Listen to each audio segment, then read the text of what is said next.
All right, let's dive right into this explainer and demystify the legal mechanics behind the everyday agreements we make. We interact with contracts constantly, right? Usually without even realizing it. But understanding why some of these agreements actually hold up in court and why others completely crumble under pressure is absolutely fascinating. Contract law is essentially a mirror of our social values, our interests, and our expectations. It's the system that draws a hard line between a simple moral obligation, like, say, promising to take a friend out to lunch, and a legally binding promise. So today, we're going to break down exactly how that whole system works. Think about your morning routine today. Ask yourself, are you actually legally bound to the transaction for that coffee you just bought? Or what about those digital terms of service you hastily clicked I agree to, without reading a single word of that 50-page document? We've all been there. It's so easy to just assume everything we agree to is a binding contract. But as you'll see, the law requires a whole lot more than just a quick handshake, a nod, or a click on a screen. To get to the bottom of this, we first need to define what we're actually talking about here. In plain English, a contract is an agreement that can be enforced in court. It's formed by two or more parties who agree to perform, or maybe refrain from performing, some act right now or in the future. Now, the absolutely crucial part of this definition is the enforcement piece. Generally speaking, if a contractual promise of future performance isn't fulfilled, the party who made that promise is subject to the sanctions of a court. Simply put, failing to fulfill your end of the bargain leads to legal remedies. You're going to be forced to pay damages.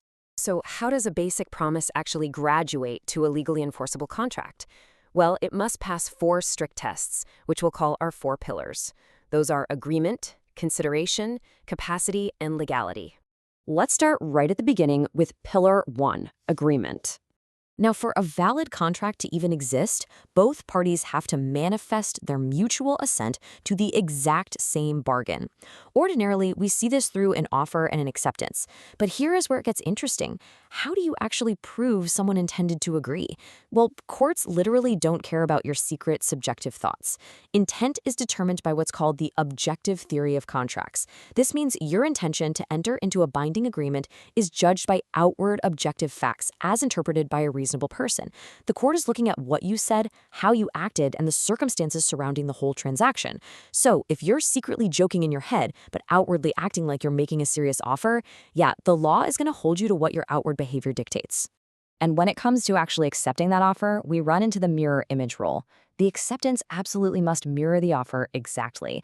If a friend offers to sell you their couch for $100 and you say, "Sure, I accept, but only if you deliver it," you haven't actually accepted. Any change or addition to the terms instantly ruins the original offer. It terminates it completely and substitutes it with your brand new counteroffer. It's a very strict rule of match or ruin.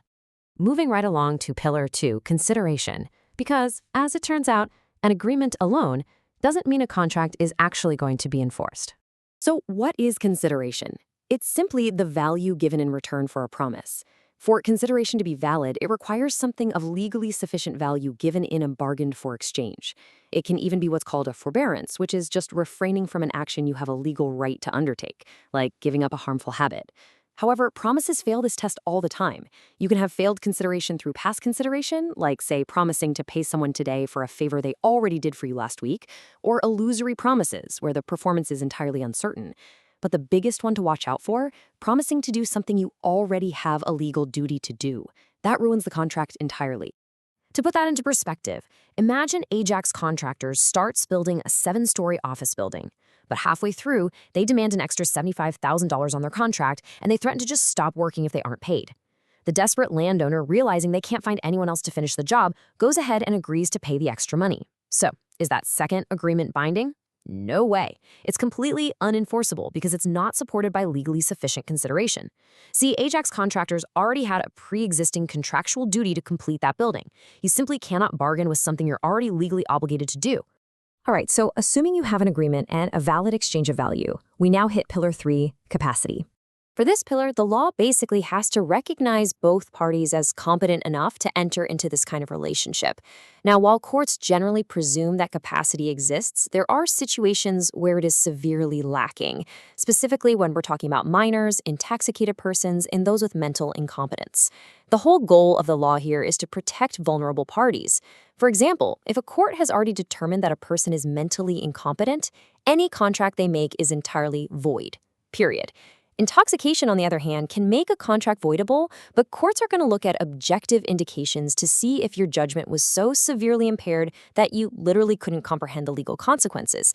Honestly, it's actually quite difficult to prove. So, unfortunately for anyone with buyer's remorse, courts rarely let you avoid a contract just because you had a few too many drinks. But minors provide our most common real-world example of this falling apart. Think about this. Can a 16-year-old just return a car they bought? The answer revolves around this incredibly powerful concept called disaffirmance. A contract entered into by a minor is generally voidable at the option of that minor. What that means is the adult dealership is legally bound to the contract for sure, but the minor can legally avoid the duty, disaffirm the agreement, and just walk away. Unless the minor is emancipated, the adult party assumes almost all the risk when transacting with someone under the age of majority. And that brings us to our final requirement, Pillar 4, legality. Even if your first 3 pillars are solid as a rock, for a contract to actually be valid and enforceable, it has to be formed for a legal purpose. If an agreement violates federal or state statutes, or if it's contrary to public policy, it is void right from the start. For instance, a contract to commit a tortious act, like fraudulent misrepresentation, or a contract that unreasonably restrains free trade and hurts economic competition. A court is never going to uphold those. There are even cases involving immoral acts, like contracts that actually prohibit marriage. The court's stance on all of this is incredibly simple. An illegal contract is literally no contract at all. Okay, let's rapidly recap the 4 pillars that hold up every single enforceable deal you like. First, agreement, where the outward offer and acceptance absolutely must be a mirror image. Second, consideration, where actual, legally sufficient value has to be exchanged, without relying on pre-existing duties. Third, capacity, ensuring both parties are legally recognized as competent. And finally, fourth, legality, meaning the underlying purpose of the whole agreement has to be entirely lawful. Really internalizing this framework deeply protects you from making unenforceable agreements in your day-to-day life. I want to leave you with this final thought. Think about the very last terms of service you blindly accepted online. Whether it was a click-on agreement for some new software or an app on your phone, did it truly pass all 4 of these strict tests? Was there actual mutual assent? Was the agreement entirely lawful? It really makes you wonder just how many digital contracts we are currently, and perhaps completely unknowingly, bound by every single day, and whether they would actually survive a trip to court. Thanks so much for joining me on this explainer. Keep asking the hard questions, and I'll catch you next time.